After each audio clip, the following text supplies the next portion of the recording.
വീണ്ടും പുച്ഛം. പപ്പയ്ക്ക് വേറെ പണിയൊന്നുമില്ലേ? ഇതിന്റെ മണ്ടിൽ ഇതൊന്നും കയറുകയല്ല. പപ്പ ചെല്ല്, മീറ്റിംഗ് വൈകണ്ട. ഓ ശരിയാ. അപ്പാപ്പ ഇറങ്ങട്ടെ മക്കളെ. ആ, എന്താ ഞാനങ്ങ് ഇറങ്ങുവാ. ഒരു ലേന ചർച്ചയുണ്ട് ആലുവയിൽ വെച്ച്. ആരുമായിട്ടാണോ? ആരെങ്കിലും ഒക്കെ ആയിട്ട് കൊറേ ഉണ്ടല്ലോ. നീ എന്താണ് വിചാരിച്ചത്?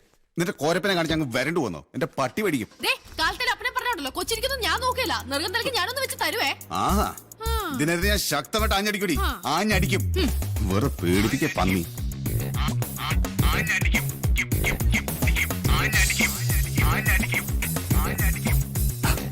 എന്താ കണ്ടൂടെ? നീ ഇതെവിടെ പോടി? പാലായ്ക്ക്, എന്റെ വീട്ടിലേക്ക്. പഠിച്ച IAS കിട്ടിയിട്ട് ഇങ്ങനെ വിളിക്കും. നീ തന്നെ കാണിക്കുന്നത്? എനിക്ക് മതിയായി. ചെറുക്കനെ കൂടെ കൊണ്ടുപോടി. സൗകര്യമില്ല. വീട്ടിൽ നിന്ന് വന്നപ്പോ ഞാൻ ഇതിനെ കൊണ്ടല്ലോ വന്നത്.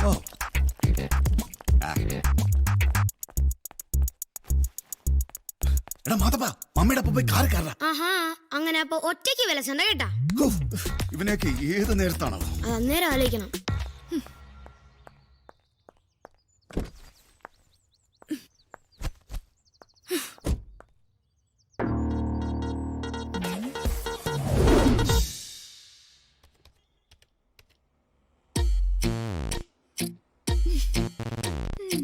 ചേട്ടൻ എന്താ ആകെ ഗ്ലൂമി ആയിട്ടിരിക്കുന്നേ?